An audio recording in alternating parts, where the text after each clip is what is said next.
ನಮಸ್ತೆ ವೀಕ್ಷಕರೇ, ಶಿಲ್ಪಶ್ರೀ ಕ್ರಿಯೇಷನ್ಸ್ಗೆ ಸ್ವಾಗತ. ನಾನು ಶಿಲ್ಪಾ ಸಂತೋಷ್. ಇವತ್ತು ನಾನು ನಿಮಗೆ ಒಂದು ಕ್ರೋಶಾ ಕುಚ್ಚು ಡಿಸೈನ್ನ ಹೇಳ್ಕೊಡ್ತಾ ಇದ್ದೀನಿ. 2 ಸ್ಟೆಪ್ಸಲ್ಲಿ ಸಿಂಪಲ್ ಆಗಿ ಮಾಡ್ಬೋದಾದಂಥ ಡಿಸೈನು, ಜೊತೆಗೆ ರಿಂಗ್ ಬೀಡ್ಸ್ ಹಾಗೆಯೇ ಲಾರ್ಜ್ ಸೈಜ್ದು ರೌಂಡ್ ಮೆಟಲ್ ಬೀಡ್ಸ್ನ ಯೂಸ್ ಮಾಡಿ ಈ ಡಿಸೈನ್ನ ಮಾಡಿದ್ದೀನಿ. ನೋಡಿ, ಇಲ್ಲಿ ಬೇಕಾಗಿರುವ ಮೆಟೀರಿಯಲ್ಸು ರಿಂಗ್ ಬೀಡ್ಸ್ನ ತಗೊಳ್ಬೇಕು. ಹಾಗೆಯೇ metal beads, round metal beads large ಸೈಜ್ದು 6 ಎಳೆ ದಾರ ಸುತ್ತಿಟ್ಕೊಂಡಿದ್ದೀನಿ. ಜರಿ ದಾರ, ಸಿಲ್ಕ್ ಥ್ರೆಡ್ಡು ಕುಚ್ಚು ಕಟ್ಟೋದಕ್ಕೆ, ದೊಡ್ಡ ಕಣ್ಣಿನ ಸೂಜಿ ಕುಚ್ಚು ಕಟ್ಟೋದಕ್ಕೆ, ಹಾಗೆಯೇ ಕ್ರೋಶಾ ನೀಡಲ್ ನಂಬರ್ 10 ಅಥವಾ 11 ಯಾವುದಾದ್ರೂ ಯೂಸ್ ಮಾಡ್ಬೋದು, ಮತ್ತು ಕತ್ರಿ. ಇವಾಗ ಬನ್ನಿ ಡಿಸೈನ್ ಹೇಗೆ ಮಾಡೋದು ಅನ್ನೋದನ್ನು ಶುರು ಮಾಡೋಣ. ಸೀರೆ ಮೇಲ್ಭಾಗನ ನಮ್ಮ ಕಡೆಗೆ ತಿರುಗಿಸಿ ಇಟ್ಕೋಬೇಕು. ನೋಡಿ, ಈ ರೀತಿಯಾಗಿ ಸೀರೆ ಮೇಲ್ಭಾಗದ ರೈಟ್ ಸೈಡಿಂದ ಡಿಸೈನ್ ಸ್ಟಾರ್ಟ್ ಆಗುತ್ತೆ. ಮೊದಲಿಗೆ ಸೀರೆ ಮೇಲ್ಭಾಗನ ನಮ್ಮ ಕಡೆಗೆ ತಿರುಗಿಸಿ ಇಟ್ಕೋಬೇಕು.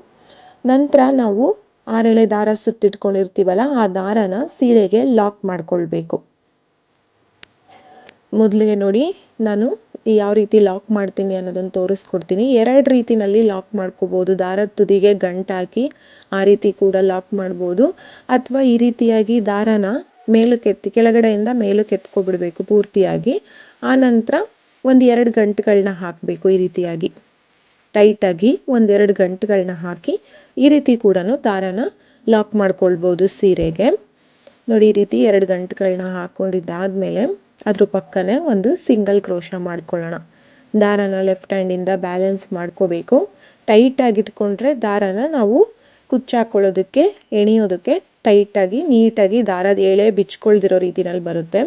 ಸೊ ಲೆಫ್ಟ್ ಹ್ಯಾಂಡಲ್ಲಿ ಟೈಟಾಗಿ ಬ್ಯಾಲೆನ್ಸ್ ಮಾಡ್ಕೋಬೇಕು. ಒಂದು ಸಿಂಗಲ್ ಕ್ರೋಶಾ ಹಾಕಿದ್ಮೇಲೆ ನಾವು ಒಂದು ರೌಂಡ್ ಬೀಡನ್ನ ಆ್ಯಡ್ ಮಾಡಬೇಕು. ಮೆಟಲ್ ಬೀಡನ್ನ ತೊಗೊಂಡಿರ್ತೀವಲ್ಲ ಲಾರ್ಜ್ ಸೈಜ್ದು, ಆ ಬೀಡನ್ನ ಆ್ಯಡ್ ಮಾಡಬೇಕು. ನಂತರ ಬೀಡನ್ನ ಲಾಕ್ ಮಾಡಿ ಸೀರೆಗೆ ಎಲ್ಲಿಗೆ ಬರುತ್ತೆ ಅಲ್ಲಿಗೆ ಲಾಕ್ ಮಾಡ್ಕೋಬೇಕು. ಮೊದಲಿಗೆ ಬೀಡನ್ನ ಲಾಕ್ ಮಾಡಿನೇ ಸೀರೆಗೆ ಲಾಕ್ ಮಾಡ್ಕೋಬೇಕು. ಲಾಕ್ ಮಾಡಿದ್ದಾದಮೇಲೆ 4 ಚೈನ್ಗಳನ್ನ ಹಾಕಬೇಕು. 4 ಚೈನ್ಗಳನ್ನ ಹಾಕಬೇಕು. 4 ಚೈನ್ಗಳನ್ನ ಹಾಕಿ ಸೀರೆಗೆ ಎಲ್ಲಿಗೆ ಬರುತ್ತೆ ಸರಿಯಾಗಿ ನೋಡಿ ಅಲ್ಲಿಗೆ ಲಾಕ್ ಮಾಡ್ಕೋಬೇಕು. ಸೀರೆಗೆ ಎಲ್ಲಿಗೆ ಬರುತ್ತೆ ಅಂತ ನೋಡಿಕೊಂಡು ಅಲ್ಲಿಗೆ ಲಾಕ್ ಮಾಡ್ಕೋಬೇಕು. ಲಾಕ್ ಮಾಡಿದ್ದಾದಮೇಲೆ ಮತ್ತೆ ಒಂದು ಮೆಟಲ್ ಬೀಡನ್ನ ಆ್ಯಡ್ ಮಾಡಬೇಕು. ಮೆಟಲ್ ಬೀಡ್ ಹಾಕಿದ್ಮೇಲೆ ಬೀಡನ್ನ ಲಾಕ್ ಮಾಡಬೇಕು. ನಂತರ ಸೀರೆಗೆ ಎಲ್ಲಿಗೆ ಬರುತ್ತೆ ಅಲ್ಲಿಗೆ ಲಾಕ್ ಮಾಡ್ಕೋಬೇಕು. ಲಾಕ್ ಮಾಡಿದ್ದಾದಮೇಲೆ ನಾವಿಲ್ಲಿ 3 ಚೈನ್ಗಳನ್ನ ಹಾಕ್ಕೋಬೇಕು. ಫಸ್ಟಿಗೆ 4 ಚೈನ್ ಗ್ಯಾಪ್ ಬರುತ್ತೆ, ಸೆಕೆಂಡ್ಗೆ 3 ಚೈನ್ ಗ್ಯಾಪ್ ಬರಬೇಕು. 3 ಚೈನ್ಗಳನ್ನ ಹಾಕಿ ಸೀರೆಗೆ ಲಾಕ್ ಮಾಡಬೇಕು. ಸೀರೆಗೆ ಲಾಕ್ ಮಾಡಿದ್ದಾದಮೇಲೆ ನಾವಿವಾಗ ಮತ್ತೆ ರಿಂಗ್ ಬೀಡನ್ನ ಆ್ಯಡ್ ಮಾಡಬೇಕು. ರಿಂಗ್ ಬೀಡ್ ಒಳಗಡೆಗೆ ಒಂದು ಮೆಟಲ್ ಬೀಡನ್ನ ಹಾಕಿ ಈ ರೀತಿಯಾಗಿ ಹಾಕ್ಕೋಬೇಕು. ನಂತರ ಸೀರೆಗೆ ಅದನ್ನು ಲಾಕ್ ಮಾಡ್ಕೋಬೇಕು. ರಿಂಗ್ ಬೀಡ್ ಒಳಗಡೆಗೆ ಒಂದು ಮೆಟಲ್ ಬೀಡ್. ನಂತರ ಬೀಡನ್ನ ಲಾಕ್ ಮಾಡ್ಕೋಬೇಕು. ಬೀಡನ್ನ ಲಾಕ್ ಮಾಡಿ ಸೀರೆಗೆ ಬೀಡನ್ನ ಲಾಕ್ ಮಾಡಬೇಕು. ಮೊದಲಿಗೆ ಬೀಡನ್ನ ಲಾಕ್ ಮಾಡಬೇಕು. ನಂತರ ಸೀರೆಗೆ ಎಲ್ಲಿಗೆ ಬರುತ್ತೆ ಅಲ್ಲಿಗೆ ಬೀಡನ್ನ ಲಾಕ್ ಮಾಡ್ಕೋಬೇಕು. ಅದಾದ ನಂತರ ನೆಕ್ಸ್ಟು ಮತ್ತೆ 3 ಚೈನ್ಗಳನ್ನ ಹಾಕಬೇಕು. 3 ಚೈನ್ಗಳನ್ನ ಹಾಕಿ ಸೀರೆಗೆ ಎಲ್ಲಿಗೆ ಬರುತ್ತೆ ಅಲ್ಲಿಗೆ ಲಾಕ್ ಮಾಡ್ಕೋಬೇಕು. ನೆಕ್ಸ್ಟು ಮತ್ತೆ ಒಂದು ಮೆಟಲ್ ಬೀಡನ್ನ ಆ್ಯಡ್ ಮಾಡಬೇಕು. ಬೀಡನ್ನ ಲಾಕ್ ಮಾಡಬೇಕು. ನಂತರ ಸೀರೆಗೆ ಬೀಡನ್ನ ಆ್ಯಡ್ ಮಾಡಬೇಕು. ಬೀಡನ್ನ ಲಾಕ್ ಮಾಡ್ಕೋಬೇಕು. ನೆಕ್ಸ್ಟು ಮತ್ತೆ 4 ಚೈನ್ಗಳನ್ನ ಹಾಕಬೇಕು. 4 ಚೈನ್ಗಳನ್ನ ಹಾಕಿ ಸೀರೆಗೆ ಎಲ್ಲಿಗೆ ಬರುತ್ತೆ ಅಲ್ಲಿಗೆ ಲಾಕ್ ಮಾಡಬೇಕು. ಲಾಕ್ ಮಾಡಿಬಿಟ್ಟು ಒಂದು ಮೆಟಲ್ ಬೀಡನ್ನ ಆ್ಯಡ್ ಮಾಡಬೇಕು. ಒಂದು ಮೆಟಲ್ ಬೀಡನ್ನ ಆ್ಯಡ್ ಮಾಡ್ಕೋಬೇಕು. ಬೀಡನ್ನ ಲಾಕ್ ಮಾಡಬೇಕು. ನಂತರ ಸೀರೆಗೆ ಲಾಕ್ ಮಾಡ್ಕೋಬೇಕು. ನೆಕ್ಸ್ಟು ಮತ್ತೆ 3 ಚೈನ್ಗಳನ್ನ ಹಾಕಬೇಕು. 3 ಚೈನ್ ಹಾಕಿ ಸೀರೆಗೆ ಲಾಕ್ ಮಾಡಬೇಕು. ಲಾಕ್ ಮಾಡಿದ್ದಾದಮೇಲೆ ರಿಂಗ್ ಬೀಡು ಮತ್ತು ಮೆಟಲ್ ಬೀಡನ್ನ ಆ್ಯಡ್ ಮಾಡಬೇಕು. ಬೀಡನ್ನ ಲಾಕ್ ಮಾಡ್ಕೋಬೇಕು. ನಂತರ ಸೀರೆಗೆ ಲಾಕ್ ಮಾಡ್ಕೋಬೇಕು. ಸೀರೆಗೆ ಲಾಕ್ ಮಾಡಬೇಕು. ನೆಕ್ಸ್ಟು ಮತ್ತೆ 3 ಚೈನ್ಗಳನ್ನ ಹಾಕ್ಕೋಬೇಕು. 3 ಚೈನ್ಗಳನ್ನ ಹಾಕಿ ಸೀರೆಗೆ ಎಲ್ಲಿಗೆ ಬರುತ್ತೆ ಅಲ್ಲಿಗೆ ಲಾಕ್ ಮಾಡ್ಕೋಬೇಕು. ಲಾಕ್ ಮಾಡಿಬಿಟ್ಟು ಒಂದು ಮೆಟಲ್ ಬೀಡನ್ನ ಆ್ಯಡ್ ಮಾಡಬೇಕು. ಮೆಟಲ್ ಬೀಡನ್ನ ಆ್ಯಡ್ ಮಾಡಬೇಕು, ಲಾಕ್ ಮಾಡಬೇಕು, ಸೀರೆಗೆ ಲಾಕ್ ಮಾಡಬೇಕು. ಆನಂತರ 4 ಚೈನ್ಗಳನ್ನ ಹಾಕಬೇಕು. 4 ಚೈನ್ಗಳನ್ನ ಹಾಕಬೇಕು. 4 ಚೈನ್ಗಳನ್ನ ಹಾಕಿ ಸೀರೆಗೆ ಎಲ್ಲಿಗೆ ಬರುತ್ತೆ ಅಲ್ಲಿಗೆ ಲಾಕ್ ಮಾಡಬೇಕು. ಲಾಕ್ ಮಾಡಿ ಮತ್ತೆ ಒಂದು ಬೀಡನ್ನ ಆ್ಯಡ್ ಮಾಡಬೇಕು, ಮೆಟಲ್ ಬೀಡನ್ನ. ಸ್ವಲ್ಪ ಕನ್ಫ್ಯೂಸ್ ಅನ್ನಿಸ್ಬೋದು, ಸ್ವಲ್ಪ 1-2 ನೀವು ಹಾಕೋವರೆಗೂ ಸ್ವಲ್ಪ ಕನ್ಫ್ಯೂಸ್ ಆಗುತ್ತೆ. ಯಾಕೆಂದರೆ 4 ಚೈನ್ ಗ್ಯಾಪ್ ಬರುತ್ತೆ ಮತ್ತು 3 ಚೈನ್ ಗ್ಯಾಪ್ ಬರುತ್ತೆ. So confuse ಅನ್ನಿಸ್ಬೋದು.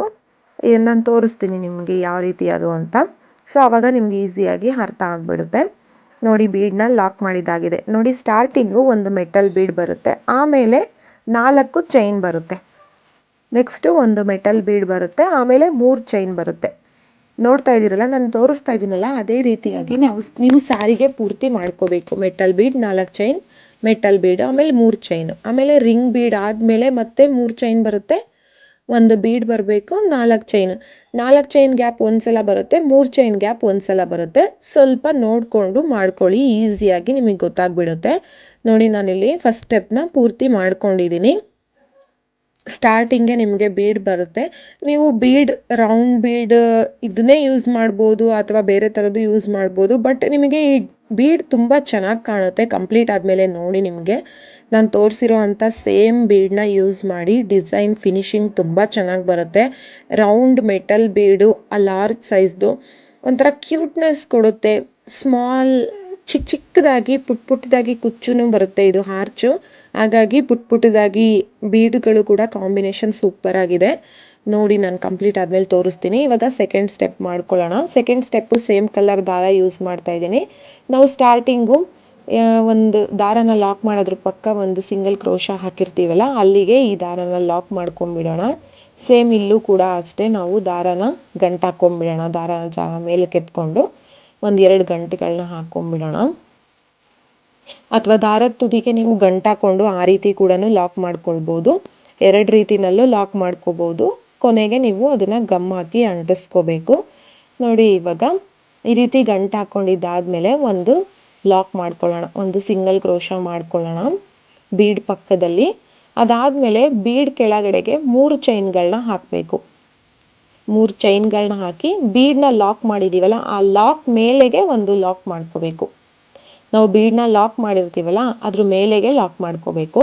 ನೆಕ್ಸ್ಟು 4 ಚೈನ್ ಗ್ಯಾಪಲ್ಲಿ 4 ಚೈನ್ಸ್ನ ಹಾಕ್ಕೋಬೇಕು. 4 ಚೈನ್ ಗ್ಯಾಪ್ ಏನಿದೆ ಅಲ್ಲ, ಅಲ್ಲಿಗೆ 4 ಚೈನ್ನ ಹಾಕ್ಕೋಬೇಕು. ಮತ್ತು ನಾವು ಲಾಕ್ ಮಾಡಿದ್ದೀವಲ್ಲ, ಆ ಲಾಕ್ ಮೇಲೆ ಒಂದು ಲಾಕ್ ಮಾಡ್ಕೋಬೇಕು. ಮತ್ತು ಬೀಡ್ ಕೆಳಗಡೆಗೆ 3 ಚೈನ್ಗಳನ್ನ ಹಾಕ್ಕೋಬೇಕು. 3 ಚೈನ್ಗಳನ್ನ ಹಾಕಿ ಬೀಡ್ ಲಾಕ್ ಎಲ್ಲಿದೆ ಅದ್ರ ಮೇಲೆ ಲಾಕ್ ಮಾಡ್ಕೋಬೇಕು. ಈ ರೀತಿ ಮಾಡ್ಕೊಂಡಿದ್ದಾದಮೇಲೆ ನೆಕ್ಸ್ಟ್ 3 ಚೈನ್ ಗ್ಯಾಪ್ ಬರುತ್ತೆ ನಿಮಗೆ. ಆ 3 ಚೈನ್ ಗ್ಯಾಪ್ ಒಳಗಡೆಗೆ ಒಂದು ಸಿಂಗಲ್ ಕ್ರೋಶ ಮಾಡ್ಕೋಬೇಕು. 3 ಚೈನ್ ಗ್ಯಾಪ್ ಇದೆಯಲ್ಲ, ಅದ್ರ ಒಳಗಡೆಗೆ ಒಂದು ಸಿಂಗಲ್ ಕ್ರೋಶ ಮಾಡ್ಕೋಬೇಕು. ಅದಾದಮೇಲೆ ನೆಕ್ಸ್ಟ್ ರಿಂಗ್ ಬೀಡ್ಗೆ ನಾವು ಕಂಬನ ಹಾಕಬೇಕು, ಅಂದರೆ ಡಬಲ್ ಕ್ರೋಶ ಮಾಡ್ಕೊಳ್ಬೇಕು.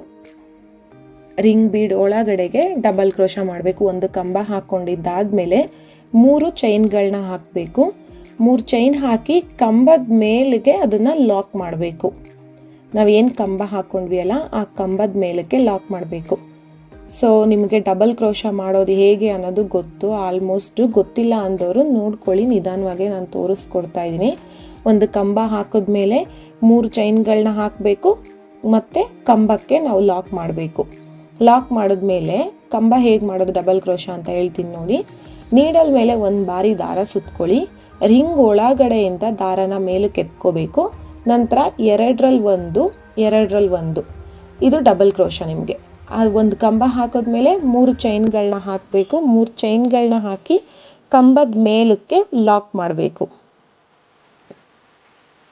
ನೋಡಿ, ಈ ರೀತಿಯಾಗಿ ನಾವು ಡಿಸೈನ್ನ ಮಾಡಬೇಕು. ನಮಗೆ ಟೋಟಲ್ ಆಗಿ ಫಸ್ಟ್ ಆರ್ಚ್ ಎಷ್ಟು ಕಂಬಗಳು ಇಡಿಸುತ್ತೆ ಅಂತ ನೋಡಿಕೊಂಡು ಮಾಡ್ಕೋಬೇಕು. ಆ ರಿಂಗ್ ಬೀಡ್ ಒಳಗಡೆಗೆ ಸುಮಾರು 10ರಿಂದ 12 ಕಂಬಗಳು ಇಡಿಸುತ್ತೆ. ಸೊ ನೋಡಿ ಮಾಡ್ಕೋಬೇಕು. ಟೈಟಾಗಿ ಕೂತ್ಕೊಳ್ಳೋ ರೀತಿನಲ್ಲಿ ನೋಡಿಕೊಂಡು ಮಾಡ್ಕೋಬೇಕು. 10, 11, 12 ನೀವು ಎಷ್ಟು ಇಡಿಸುತ್ತೆ ಅಷ್ಟು ಹಾಕೋಬೋದು. ಇಷ್ಟೇ ಹಾಕೋಬೇಕು ಅಷ್ಟೇ ಹಾಕೋಬೇಕಂತ ಏನಿಲ್ಲ, ನೋಡ್ಕೊಂಡು ಮಾಡ್ಕೊಳ್ಳಿ. ನಾನಿಲ್ಲಿ ಟೋಟಲ್ ಆಗಿ 10 ಕಂಬಗಳನ್ನ ಹಾಕ್ಕೊಳ್ತಾ ಇದ್ದೀನಿ. ಇದು ಲಾಸ್ಟ್ ಕಂಬ, 10ನೇ ಕಂಬ. 10 ಕಂಬಗಳು ಇಡಿಸಿದೆ. 10, 11 ಈ ರೀತಿಯಾಗಿ ಮಾಡ್ಕೋಬೋದು. ಬಟ್ ನೀವು ನೋಡ್ಕೊಂಡು ಮಾಡ್ಕೊಳ್ಳಿ. ನೋಡಿ, ಕಂಬ ಹಾಕಿದ್ಮೇಲೆ 3 ಚೈನ್ ಹಾಕಿ ಕಂಬದ ಮೇಲೆಗೆ ಲಾಕ್ ಮಾಡಬೇಕು. ಲಾಕ್ ಮಾಡಿದಾದ್ಮೇಲೆ 10 ಕಂಬಗಳಾದ್ಮೇಲೆ ನೆಕ್ಸ್ಟ್ 3 ಚೈನ್ ಗ್ಯಾಪ್ ಇದೆ ಅಲ್ಲ, ಆ 3 ಚೈನ್ ಗ್ಯಾಪ್ ಒಳಗಡೆಗೆ ಒಂದು ಲಾಕ್ ಮಾಡ್ಕೊಳ್ಳೋಣ. 3 ಚೈನ್ ಗ್ಯಾಪ್ ಒಳಗಡೆಗೆ ಒಂದು ಲಾಕ್ ಮಾಡಿ, ನೆಕ್ಸ್ಟ್ ನಾವು ಬೀಡ್ನ ಲಾಕ್ ಮಾಡಿದೀವಲ್ಲ ಆ ಲಾಕ್ ಮೇಲೆ ಒಂದು ಲಾಕ್ ಮಾಡ್ಕೋಬೇಕು. ಲಾಕ್ ಮೇಲೆ ಒಂದು ಲಾಕ್ ಮಾಡಬೇಕು. ನೆಕ್ಸ್ಟ್ ಬೀಡ್ ಕೆಳಗಡೆಗೆ 3 ಚೈನ್ಗಳನ್ನ ಹಾಕೋಬೇಕು. ಬೀಡ್ನ ಎಲ್ಲಿಗೆ ಲಾಕ್ ಮಾಡಿದೀವಿ ಅದ್ರ ಮೇಲೆ ಒಂದು ಲಾಕ್ ಮಾಡಬೇಕು. ಲಾಕ್ ಮಾಡಿಬಿಟ್ಟು ಮತ್ತೆ 4 ಚೈನ್ ಗ್ಯಾಪ್ ಏನಿದೆ ಅಲ್ಲ ಆ 4 ಚೈನ್ ಗ್ಯಾಪ್ಗೆ 4 ಚೈನ್ಸ್ ಹಾಕಬೇಕು. 4 ಚೈನ್ ಗ್ಯಾಪ್ಗೆ 4 ಚೈನ್ಗಳನ್ನ ಹಾಕೋಬೇಕು. ಮತ್ತೆ ಲಾಕ್ ಎಲ್ಲಿಗೆ ಫಸ್ಟ್ ಸ್ಟೆಪ್ಪಲ್ಲಿ ಲಾಕ್ ಮಾಡಿದ್ದೀವಿ ಆ ಲಾಕ್ ಮೇಲೆ ಒಂದು ಲಾಕ್ ಮಾಡ್ಕೋಬೇಕು. ನೆಕ್ಸ್ಟ್ ಬೀಡ್ ಕೆಳಗಡೆಗೆ ಮತ್ತೆ 3 ಚೈನ್ಗಳನ್ನ ಹಾಕಬೇಕು.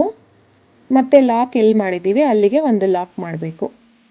ಆಮೇಲೆ ನೆಕ್ಸ್ಟ್ ಮತ್ತೆ ಹಾರ್ಚ್ ಮಾಡಬೇಕು. ನೆಕ್ಸ್ಟ್ 3 ಚೈನ್ ಗ್ಯಾಪ್ ಒಳಗಡೆಗೆ ಒಂದು ಸಿಂಗಲ್ ಕ್ರೋಶಾ ಮಾಡಬೇಕು. ಸಿಂಗಲ್ ಕ್ರೋಶಾ ಮಾಡಿಕೊಂಡು ನೆಕ್ಸ್ಟ್ ಕಂಬನ ಹಾಕಬೇಕು. ಡಬಲ್ ಕ್ರೋಶಾ, ರಿಂಗ್ಗೆ ಡಬಲ್ ಕ್ರೋಶಾ ಮಾಡ್ಕೋಬೇಕು. ಸೇಮ್ ಫಸ್ಟ್ ಇದರಲ್ಲಿ 10 ಕಂಬಗಳನ್ನ ಹಾಕಿದ್ದೀರಾ ಅಂದರೆ ಎಲ್ಲ ಆರ್ಚ್ಗಳನ್ನು ಸೇಮ್ 10 ಕಂಬಗಳನ್ನ ಹಾಕಿನೇ ಮಾಡ್ಕೊಳ್ಳಿ. ಆವಾಗ ಪ್ರತಿಯೊಂದು ಆರ್ಚು ಒಂದೇ ಸಮನಾಗಿ ಕಾಣಿಸುತ್ತೆ. ನೀವು ಒಂದರಲ್ಲಿ 10, 11, 12 ಈ ರೀತಿಯಾಗಿ ವೇರಿಯೇಷನ್ ಮಾಡಿದ್ರೆ ಒಂದೊಂದು ಕಂಬ ಒಂದೊಂದು ಸೈಜ್ ಆಗಿಬಿಡುತ್ತೆ. ಸೊ ಹಾಗಾಗಿ ಒಂದೇ ಸಮನಾಗಿ ಮಾಡ್ಕೋಬೇಕು. ಇವಾಗ ನಾವು ಇದಕ್ಕೆ ಕುಚ್ಚುಗಳನ್ನ ಕಟ್ಕೊಳ್ಳೋಣ. ಆಪೋಸಿಟ್ ಕಲ್ಲರಿಂದ ನಾನು ಕುಚ್ಚನ್ನ ಕಟ್ಕೊಳ್ತಾ ಇದ್ದೀನಿ. ನಾವು 4 ಚೈನ್ ಗ್ಯಾಪ್ ಏನು ಬಿಟ್ಟಿದ್ದೀವಲ್ಲ ಅಲ್ಲಿಗೆ ಕುಚ್ಚನ್ನ ಕಟ್ಕೋಬೇಕು. ನೋಡಿ, ಸ್ಟಾರ್ಟಿಂಗ್ ಸ್ವಲ್ಪ ಗಂಟಾಕಿ ಎಕ್ಸ್ಟ್ರಾ ಥ್ರೆಡ್ ಬಿಟ್ಟಿರ್ತೀವಲ್ಲ ಅದನ್ನು ಕೂಡ ಸೇರಿಸ್ಕೊಂಡು ಈ ರೀತಿಯಾಗಿ ಕುಚ್ಚು ಕಟ್ಟುವಾಗ ಸೇರಿಸ್ಕೊಂಡು ಮಾಡ್ಕೊಂಡ್ಬಿಟ್ರೆ ನೀವು ಗಮ್ ಹಾಕಿ ಅಂಟಿಸ್ಕೊಳ್ಳೋ ಚಾನ್ಸಸ್ ಇರೋದಿಲ್ಲ. ಅದು ಏನು ಬಿಚ್ಚೋಗೋ ಚಾನ್ಸಸ್ಸು ಇರೋದಿಲ್ಲ. ಯಾಕೆಂದರೆ ಕುಚ್ಚು ಒಳಗಡೆಗೆ ಕೂತ್ಕೊಂಡು ಟೈಟಾಗಿ ನಾವು ಕಟ್ಕೊಳ್ಳೋದ್ರಿಂದ ಅದು ಟೈಟಾಗಿ ಕೂತ್ಕೊಂಡ್ಬಿಡುತ್ತೆ. ನಿಮಗೆ ಡಿಸೈನು ಬಿಚ್ಚೋಗುತ್ತೆ, ನಾವು ಗ್ಲೂ ಹಾಕಿ ಅಂಟಿಸ್ಬೇಕು ಅನ್ನೋ ಯಾವ ಟೆನ್ಷನ್ನು ಇರೋದಿಲ್ಲ. ಈ ರೀತಿಯಾಗಿ ಥ್ರೆಡ್ನ ಕುಚ್ಚು ಒಳಗಡೆಗೆ ಹಾಕಿ ಕಟ್ಕೊಬಿಡಿ. ಅದಾದಮೇಲೆ ಜರಿ ದಾರ, 2 ಎಳೆ ಜರಿ ದಾರನ ತಗೊಂಡು ಕುಚ್ಚನ್ನ ಟೈಟಾಗಿ ಕಟ್ಕೋಬೇಕು. ಸೊ ನೋಡ್ತಾ ಇದ್ದೀರಲ್ಲ, ನಾನಿಲ್ಲಿ ಆಪೋಸಿಟ್ ಕಲರ್ ಮೆರೂನ್ ಕಲರ್ ದಾರದಿಂದ ಕುಚ್ಚನ್ನ ಕಟ್ಕೊಳ್ತಾ ಇದ್ದೀನಿ. ಮೆಹಂದಿ ಕಲರ್ ದಾರದಿಂದ ನಾವು ಫಸ್ಟ್ ಆರ್ಚ್ಗಳನ್ನ ಮಾಡ್ಕೊಂಡಿದ್ದೀವಿ. ಇವಾಗ ಮೆರೂನ್ ಕಲರ್ ದಾರದಿಂದ ಟೈಟಾಗಿ ಕುಚ್ಚನ್ನ ಕಟ್ಕೊಬೇಕು. ಜರಿ ದಾರ ನಾವು ಏನು ಗಂಟು ಹಾಕಿರ್ತೀವಲ್ಲ ಆ ಗಂಟು ಒಳಗಡೆಯಿಂದ ಥ್ರೆಡ್ನ ಕೆಳಗೆ ಎತ್ಕೊಂಡ್ಬಿಟ್ಟು ಪುಟ್ಟದಾಗಿ ಕುಚ್ಚನ್ನ ಕಟ್ಕೊಳ್ಳೋಣ. ಯಾಕೆಂದರೆ ಆರ್ಚು ಪುಟ್ಟದಾಗಿರೋದ್ರಿಂದ ಪುಟ್ಟದಾಗಿ ಕುಚ್ಚುಗಳನ್ನ ಕಟ್ಕೊಂಡ್ರೆ ತುಂಬ ಚೆನ್ನಾಗಿ ಕಾಣಿಸುತ್ತೆ. ನೋಡ್ತಾ ಇದ್ದೀರಲ್ಲ ಎಷ್ಟು ಕ್ಯೂಟಾಗಿದೆ ಅಂತ ಹೇಳ್ಬಿಟ್ಟು, ಡಿಸೈನು ಎಷ್ಟು ಸಖತ್ತಾಗಿ ಬಂದಿದೆ ನೋಡಿ. ಪುಟ್ಟದಾಗಿ ಕಡಿಮೆ ಸಮಯದಲ್ಲಿ ನೀವು ಈ ರೀತಿಯಾಗಿ ಡಿಸೈನ್ನ ಮಾಡ್ಕೋಬೋದು. ಮತ್ತು ಕ್ಯೂಟಾಗಿರುತ್ತೆ. ಡಿಸೈನ್ ಕೂಡ ತುಂಬ ಚೆನ್ನಾಗಿ ಬರುತ್ತೆ. ಫಿನಿಶಿಂಗು, ಆ ಬೀಡ್ಸು ಎಷ್ಟು ಚೆನ್ನಾಗಿ ಕಾಣಿಸ್ತಾ ಇದೆ ಅಂತ ನೋಡಿದ್ರಲ್ಲ. ನೀವು ಕೂಡ ಮನೆಯಲ್ಲಿ ಈ ಡಿಸೈನ್ನ ಟ್ರೈ ಮಾಡಿ ನೋಡಿ. ಇಷ್ಟ ಆದರೆ ದಯವಿಟ್ಟು ಲೈಕ್ ಮಾಡಿ, ಶೇರ್ ಮಾಡಿ ಹಾಗೂ ಕಮೆಂಟ್ ಮಾಡಿ. ಇದೇ ಮೊದಲನೇ ಬಾರಿಗೆ ನಮ್ಮ ಚಾನಲ್ನ ನೋಡ್ತಾ ಇದ್ದರೆ ದಯವಿಟ್ಟು ಸಬ್ಸ್ಕ್ರೈಬ್ ಆಗಲು ಮರಿಬೇಡಿ ವೀಕ್ಷಕರೇ. ಹಾಗೂ ಈ ವಿಡಿಯೋ ನೋಡಿದ್ದಕ್ಕಾಗಿ ತುಂಬ ಧನ್ಯವಾದಗಳು.